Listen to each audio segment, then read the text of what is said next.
নমস্কার বন্ধুরা, প্রিয়াঙ্কা হোম কিচেনে সকলকে স্বাগত জানাই। তো আজ আমি চলে এসেছি একটি মজাদার রেসিপি নিয়ে। তো আজ আমি বানাবো মালপোয়া বা পোয়া পিঠে। এটি একটি খুবই সহজ রেসিপি, চটজলদি হয়ে যায়। তো চলো রেসিপিটি শুরু করি। তো এখানে আমি 2 কাপ সুজি নিয়েছি। এই সুজিটা একটু মিক্সিতে আমি ঘুরিয়ে নিয়েছি। একদম যে পাউডার হয়ে গেছে তা না, একটু দানা দানা আছে। তো এবারে 2 কাপ সুজি আমি এখানে দিয়ে দেব। মালপোয়া বানানোর জন্য একটা ব্যাটার তৈরি করে নেব। তার জন্য নিয়েছি এখানে আমি 2 কাপ সুজি। তো এই সুজিটা একটু মিক্সিতে আমি ঘুরিয়ে নিয়েছি। তো এই যে দেখো, একদম যে পাউডার হয়ে গেছে তা না, হালকা একটু দানা দানা আছে। তো এবারে সুজিটা এখানে আমি নিয়ে নেব। এবারে নিয়েছি এখানে আমি 2 কাপ ময়দা। এই ময়দাটাও এখানে আমি নিয়ে নেব। তো এবারে এখানে নিয়ে নিচ্ছি 1 কাপ চিনি। তো এখানে মিষ্টিটা নিজেদের স্বাদ অনুযায়ী নিয়ে নিও। তো এই যে কাপটা, এই কাপ মেপে আমি কিন্তু সব কিছু নিয়েছি, সুজি, ময়দা। তবে পরিমাপটা এখানে সঠিকভাবে নিতে হবে, কাপ মাপটা, কিংবা তোমরা যদি চাও বাটি মাপ করেও নিতে পারো। তো এখানে নিয়ে নেব অল্প পরিমাণে নুন। এবারে এগুলো খুব ভালো করে একটু শুকনো অবস্থাতে মিশিয়ে নেব। তো বন্ধুরা, আমার রান্নার রেসিপিগুলি তোমাদের যদি ভালো লেগে থাকে তো অবশ্যই আমার চ্যানেলটি সাবস্ক্রাইব করে আমার পাশে থেকো।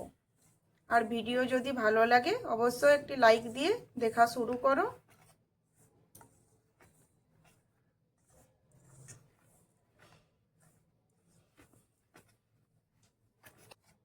তো এগুলো কিন্তু শুকনো অবস্থাতে একটু ভালো করে মিশিয়ে নিতে হবে, এভাবে নেড়ে চেড়ে। তো এখানে আমি নিয়েছি দুধ। তো ওই কাপেরই মেপে এখানে আছে 3 কাপ দুধ। তো এই দুধটা দিয়ে এবারে অল্প অল্প দুধটা দেব, আর এটা ধীরে ধীরে এটা ভালো করে মেখে নেব। তো দুধটা কিন্তু একবারে দিয়ে দেব না, একটু সময় নিয়ে ধীরে ধীরে এইভাবে ভালো করে এটা মেখে নিতে হবে।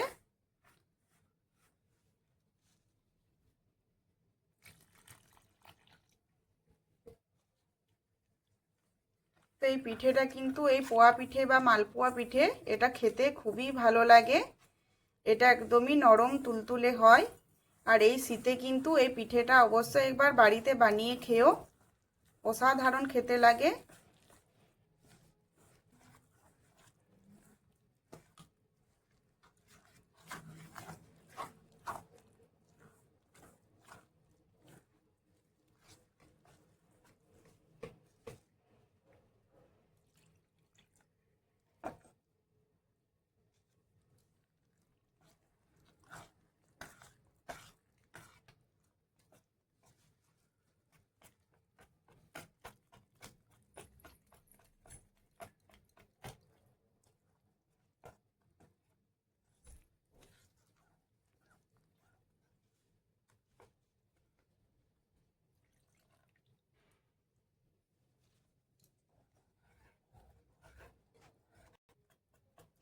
তো এখানে আমি কিন্তু পুরো দুধটা দিয়ে দিয়েছি।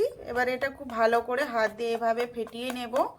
একটু সময় নিয়ে ভালো করে এটা ফেটাতে হবে, তাহলে কিন্তু পিঠেগুলো খুব ফুলবে, বড় বড় একদম লুচির মতো। আর ভাজার সময় কিন্তু তলে লেগে যাবে না।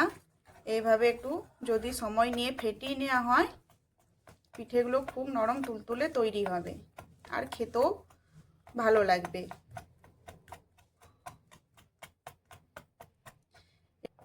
এটা এমনভাবে মেশাতে হবে এর মধ্যে যেন কোনো ডেলা ডেলা না থেকে যায়।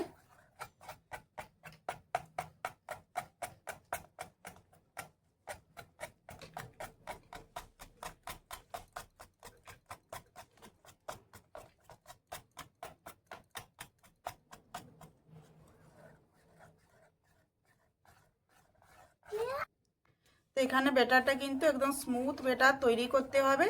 তো এই যে দেখো, এগুলো আমি খুব ভালো করে কিন্তু মিশিয়ে নিয়েছি। এবারে এটা কিন্তু আমি 1 ঘন্টার জন্য রেস্টে রেখে দেব। এটা যতক্ষণ আমি সময় নিয়ে একটু রেস্টে রাখবো, পিঠেগুলো কিন্তু ভালো ভাজা হবে। তো চলো এবারে 1 ঘন্টা পরে আমি আসছি। তো এই যে একটা ফ্রাইং প্যান নিয়েছি, এবার এখানে দিয়ে দেব 1 চামচ মৌরি। তো মৌরিটা একটু হালকা এইভাবে সেকে নেব। এখানে কিন্তু বেশি সেকা চলবে না, মৌরিটা যাতে পুড়ে না যায়, তো এইভাবে একটু হালকা হাতে এইভাবে সেকে নেব। এটা কিন্তু পুড়ে গেলে দেখবে একটু তেতো তেতো ভাব লাগবে, খেতে ভালো লাগবে না।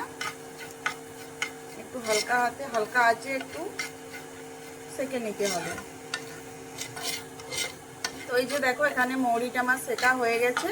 মৌরিটা সেকার সময় দেখবে একটা খুব সুন্দর গন্ধ উঠবে, তখন জানবে আমার মৌরিটা সেকা হয়ে গেছে। তো এবার এটা আমি নামিয়ে নেব। হামাল দিস্তা নিয়েছি, এবার এর মধ্যে মৌরিটা আমি দিয়ে দেব।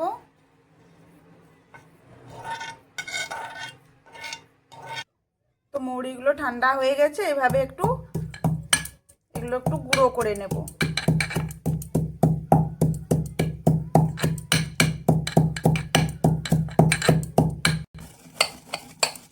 এগুলো কিন্তু বেশি গুঁড়ো করব না, একটু দানা দানা থাকবে।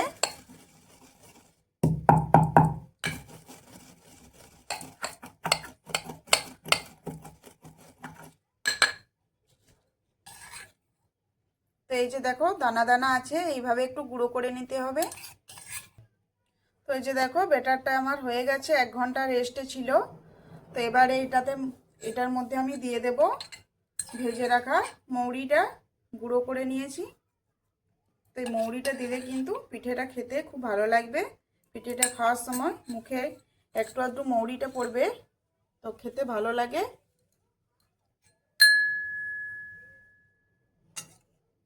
এবারে দিয়ে দেবো এখানে 1 চামচের মতো ঘি।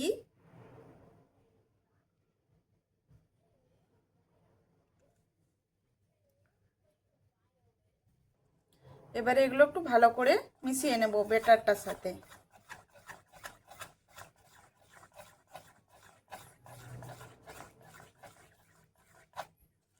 তো বন্ধুরা, আমার রান্নার ভিডিওগুলি তোমাদের যদি ভালো লেগে থাকে তো অবশ্যই আমার চ্যানেলটি সাবস্ক্রাইব করে আমার পাশে থেকো, আর বেল আইকনটি প্রেস করে দিও, যাতে আমি ভিডিও ছাড়া মাত্রই তোমাদের কাছে নোটিফিকেশন পৌঁছে যাবে। তো এই যে দেখো এটা রেস্টে রাখার জন্য সুজিটা কিন্তু অনেকটা ফুলে উঠেছে। তো এখানে ব্যাটারটা আমার গাঢ় হয়ে গেছে, তো এখানে দুধ লাগবে। তো এখানে আমি আরও কিছু পরিমাণে দুধ দিয়ে দেব।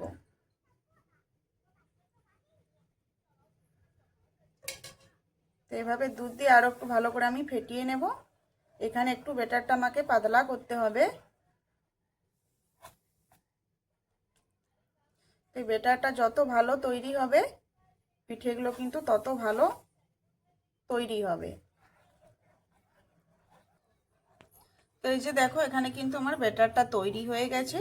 এই যে দেখতে পাচ্ছ কত সুন্দর একটা স্মুথ ব্যাটার তৈরি হয়েছে। এটার থেকে এই যে দেখো ছেড়ে ছেড়ে পড়ে যাচ্ছে। এই রকমই কিন্তু আমাকে ব্যাটারটা তৈরি করতে হবে, বেশি গাঢ়ও করা চলবে না আর বেশি পাতলাও করা চলবে না।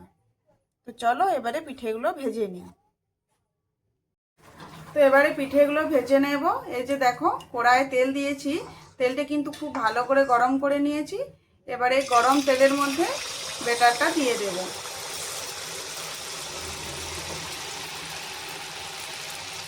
তো এখানে আঁচটা কিন্তু মিডিয়াম আছে, মিডিয়াম আছে পিঠেগুলো ভালো করে ভাজতে হবে।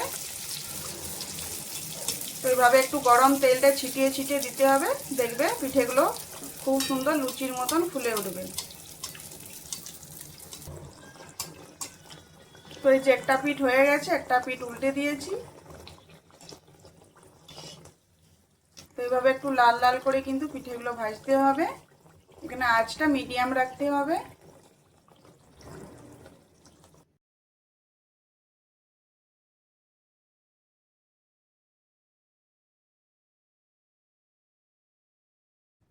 তো এই যে দেখো এখানে আমি প্রত্যেকটি মালপোয়া খুব সুন্দর করে ভেজে নিয়েছি। আর এটা দেখতে পাচ্ছ কত সুন্দর হয়েছে, একদম ফুলকো ফুলকো। আর এটা খেতে কিন্তু খুবই ভালো লাগে। এই শীতে অবশ্যই বাড়িতে একবার বানিয়ে খেও। তো আজকের এই মালপোয়া রেসিপি কেমন লাগলো অবশ্যই কমেন্ট করে জানাবে।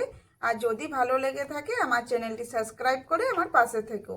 ভালো থেকো, সুস্থ থেকো। আরও আসছে এরকম নিত্য নতুন রেসিপি নিয়ে। ধন্যবাদ।